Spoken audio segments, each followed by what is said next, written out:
Oke, baik. Balik lagi ya. Nah, jadi apakah hanya terbatas untuk pengelola properti, jual beli properti? Enggak. Ini bisa kita gunakan untuk berbagai skenario gitu ya. Tergantung kita mau ngambil keputusannya apa. Keputusan mau menikah juga bisa gitu ya. Kita mau menikah dengan ngeluarin duit berapa? Kecil, besar, atau tinggi dengan ketidakpastian di masa depan seperti apa gitu ya. Kalau misalkan kondisi masih COVID gimana, kondisi udah lumayan gimana, atau kondisi tiba-tiba kita semua aman gimana, itu bisa gitu. Asal kita bisa kasih angka-angkanya ini. 10, 10, 10, 7, 12, 12 itu dapat dari mana. Itu yang harus kita bisa kira-kirain. Nah, inilah yang sulitnya. Kita menentukan untung-untungannya gimana. Untuk keuntungan atau kemungkinan yang bisa kita berikan. Sama aja kan, misalkan saya mau nikah nih tahun depan gitu. Kita mau modal berapa nih? Modal bisa nggak ya nikah 10 juta? Semoga bisa. 10 juta, 20 juta, atau 100 juta nih. Wah, gitu ya. Kalau misalkan kita nikah modal 100 juta gitu dengan kondisi tahun depan masih susah ya, minus 4. Ya udah, untungnya minus 4. Itu kalau misalkan kita juga di endorse Trans TV gitu ya. Ya, misalkan seperti itulah. Tapi kurang lebih Anissa dapat ini ya, dapat gambarannya ya. Iya, Pak. Nah, oke. Kapan kita harus pakai model yang mana? Seperti yang saya bilang tadi, itu disesuaikan untuk masing-masing kondisi. Ada kondisi di mana kita sudah tahu pasti kondisinya, masa depannya gimana. Kalau memang kita tahu kondisi masa depannya gimana, ya silakan pilih yang terbaik. Tapi biasanya itu yang terjadi adalah ketidakpastian atau resiko. Dalam kondisi ketidakpastian tadi, seperti yang saya bilang, kondisi perusahaan kita sekarang lagi gimana nih? Kalau misalkan memang kita lagi sedikit duit atau sedikit kita hanya bisa menanggung sedikit resiko, ya pilih maksimin. Sehingga pada kemungkinan terburuk pun kita dapat kondisi terbaik.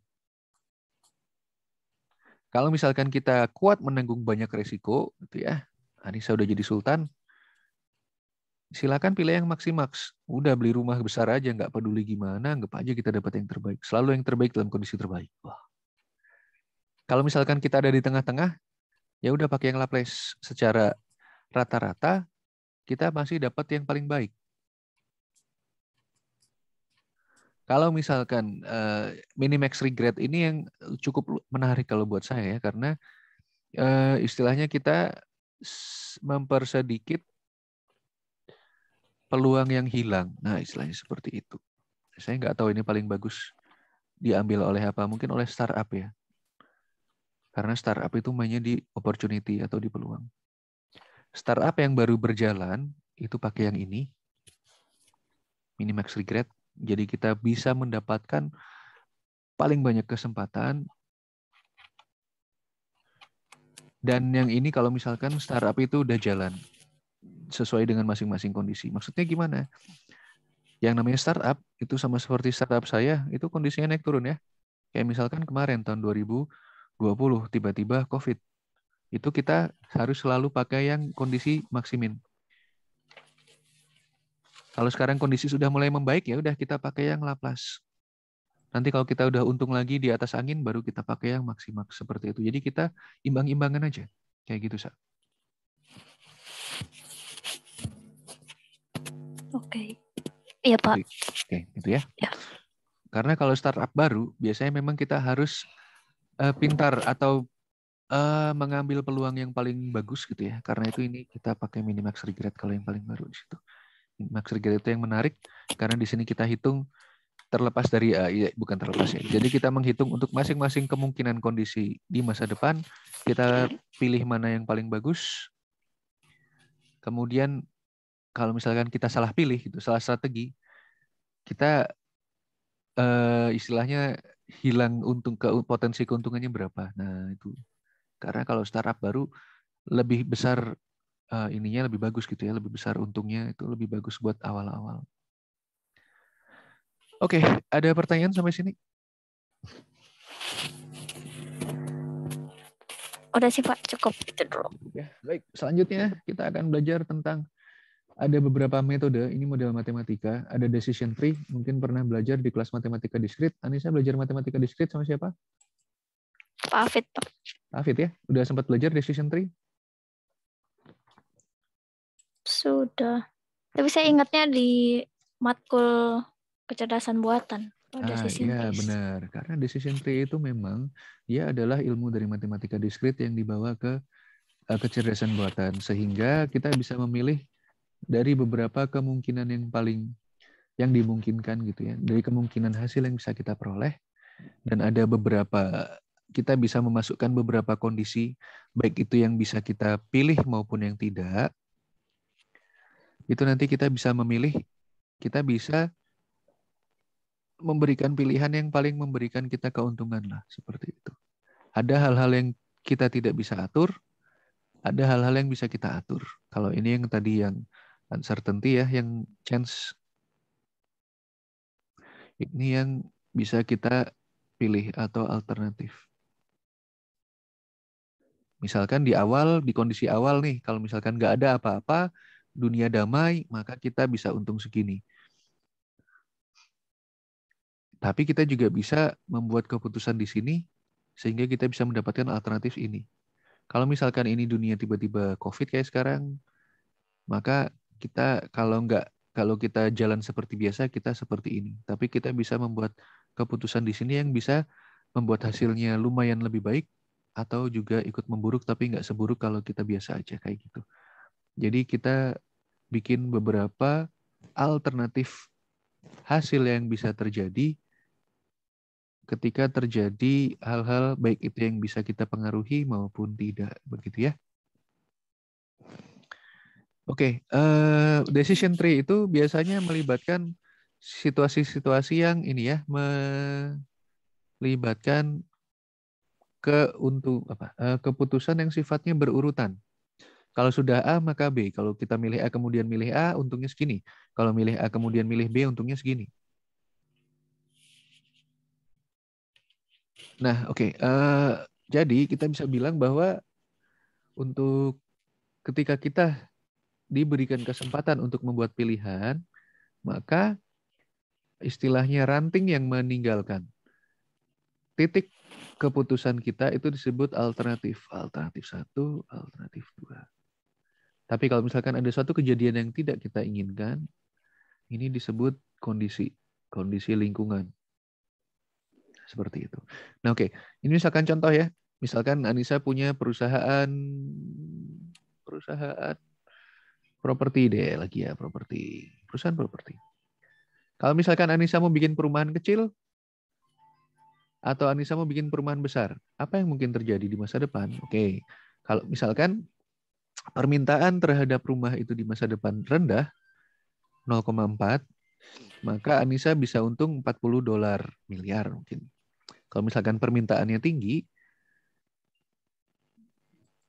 Anissa bisa tidak melakukan apa-apa dan hanya untungnya sama. Ini sama ya, karena tidak melakukan apa-apa. Anissa juga bisa menambah jumlah rumah yang dibangun, atau Anissa bisa bahkan memperluas. Untungnya bisa lebih tinggi lagi.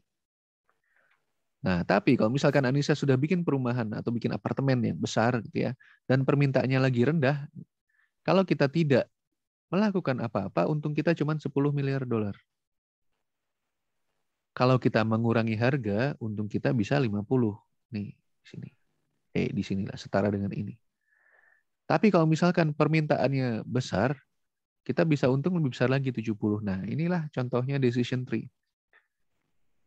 Ada beberapa alternatif yang sifatnya sekuensial dan mempengaruhi berapa penghasilan yang bisa kita peroleh. Sampai saat ini paham? Paham, Pak. Oke.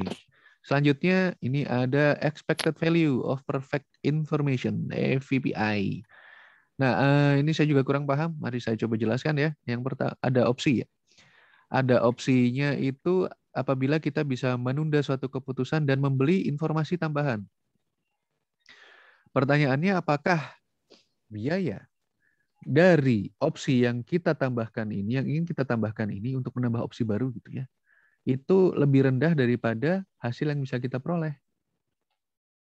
Tentunya kalau misalkan kita mau nambah opsi baru nih, harapan kita dengan menambah opsi baru, kita bisa dapat alternatif baru yang bisa bikin kita lebih untung.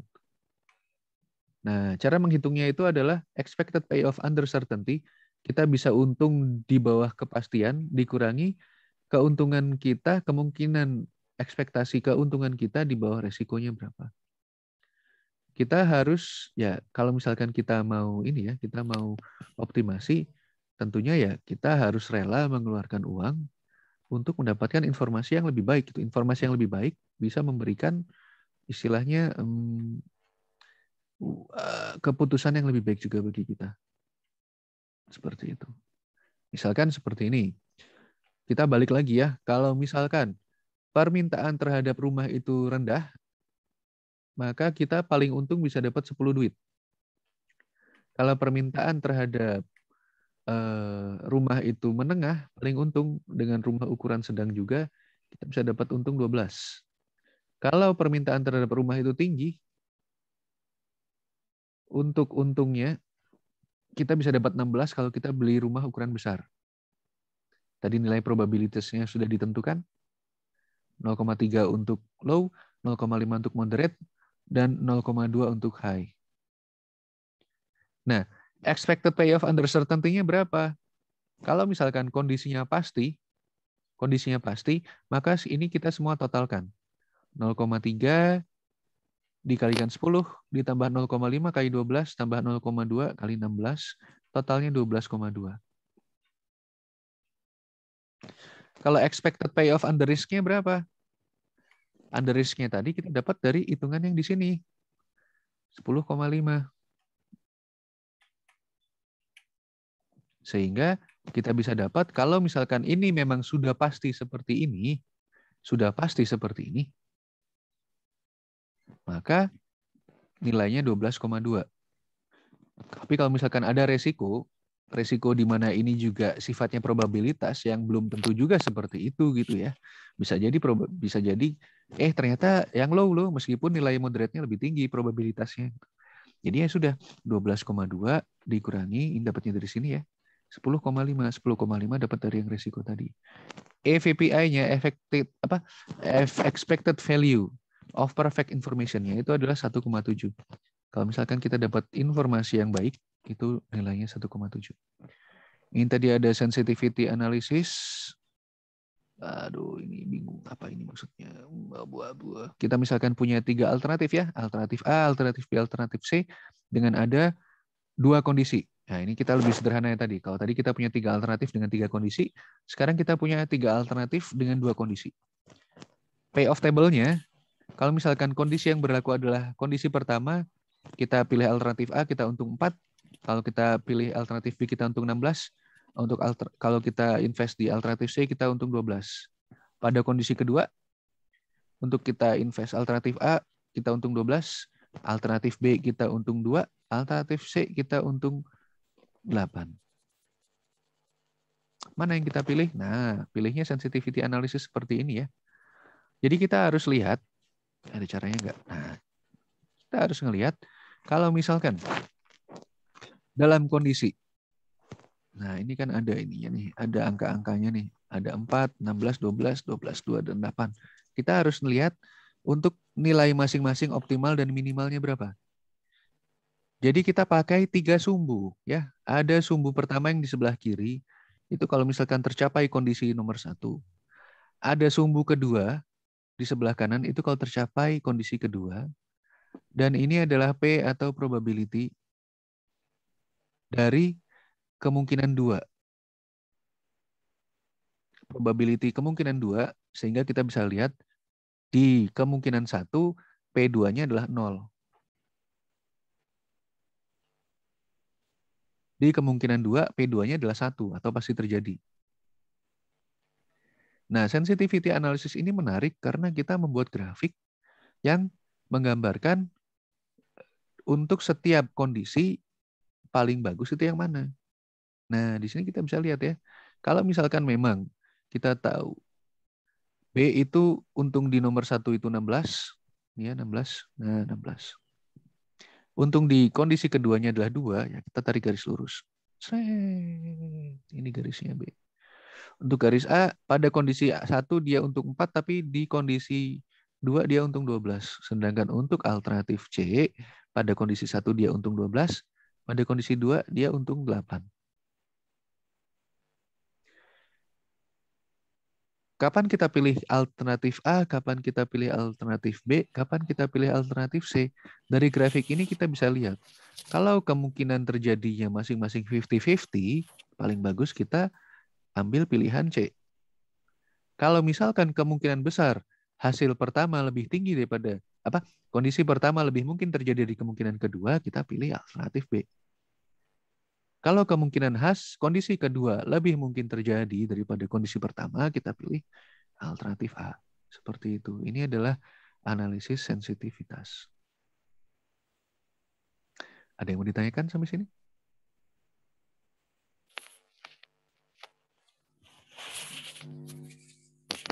Tidak ada, Pak. Oke ya, cukup jelas ya, termasuk dengan P2-nya. Kemungkinan terjadi kondisi 2-nya. Oke, lanjut. Kemudian ini adalah programa linear. Nah, nilainya objektif ya. Apakah kita mau mengambil nilai maksimum atau nilai minimum? Ini yang kita pelajari dari SMA. Variabel keputusannya mengikat. Kemudian yang harus kita cari adalah solution space yang memungkinkan atau ruang solusi yang memungkinkan. Seperti yang saya bilang tadi, kalau misalkan ada 2 grafik seperti ini, maka ruang solusinya adalah yang seperti ini. Kadang-kadang kita nggak bisa dapat angka optimalnya di sini ya, kita cari yang mendekati di sini seperti itu. Parameternya juga fixed value ya, nilainya terikat seperti itu. Ada beberapa asumsi yang harus terjadi ketika kita menggunakan program linear untuk mengambil keputusan optimal. Yang pertama adalah sifatnya yang linear. Kita nggak bisa menggunakan program linear untuk menyelesaikan masalah yang sifatnya eksponensial. Nggak bisa. Jadi sifatnya harus linear. Satu naik, satu turun. Dan naiknya sama gitu ya, 4Y tambah X. Gitu. Nggak boleh Y kuadrat, nggak boleh X kuadrat, ini nggak bisa. Oke, yang kemudian divisibility, bisa dibagi. Yang ketiga certainty, sifatnya konstan untuk nilai-nilai parameter yang diketahui. Dan yang keempat non-negatif. Kita harus selalu bermain dengan barang positif. Contoh penyelesaian masalah linear program linear itu apa? Misalkan Anissa jual ayam crispy sama jual ayam keriting. Mana yang paling untung? Pertemuan dari ini ya. Ya, ini adalah jumlah optimal dari ayam crispy dan ayam keritingnya gimana. Kurang lebih seperti itu. Cukup paham lah ya untuk programan linear. Iya, Pak. Oke. Ini contohnya 1, ada 3. Ada 3 parameter yang bisa mendukung pengambilan keputusan. Ada X1, X2, X3. Misalkan ini adalah jumlah produk untuk diproduksi. Coba maksimal keuntungannya ada 5X1 tambah 8X2 tambah 4X3. Keuntungan maksimalnya diperoleh kalau jumlah produksinya seperti ini. Ada beberapa hambatan ya. Yang pertama adalah ini parameter buruhnya 2X1 tambah 4X2 tambah 3X3. Ketika mereka memproduksi sejumlah barang produksi dengan jumlah ini, itu tidak boleh lebih dari 250 jam. Untuk materialnya maksimal ini, tidak boleh lebih dari 100. Untuk produk 1 harus lebih minimal bikin 10 unit.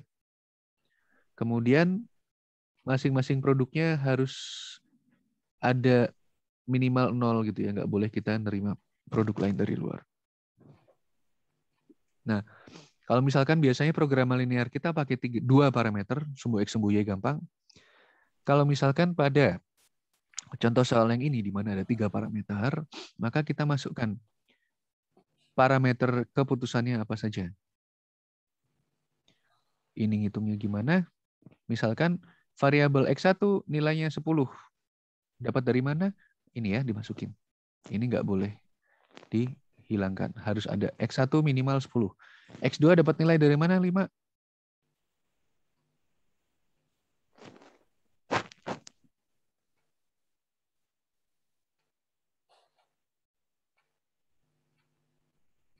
Dari mana ya 5? Saya juga nggak tahu. Ini angka-angkanya ajaib semua kayaknya. Ya ini nanti bisa kita pelajari lagi lah. Mungkin besok. X1-nya 10 karena dia minimal 10. X2 itu 5 karena dia begitu indah.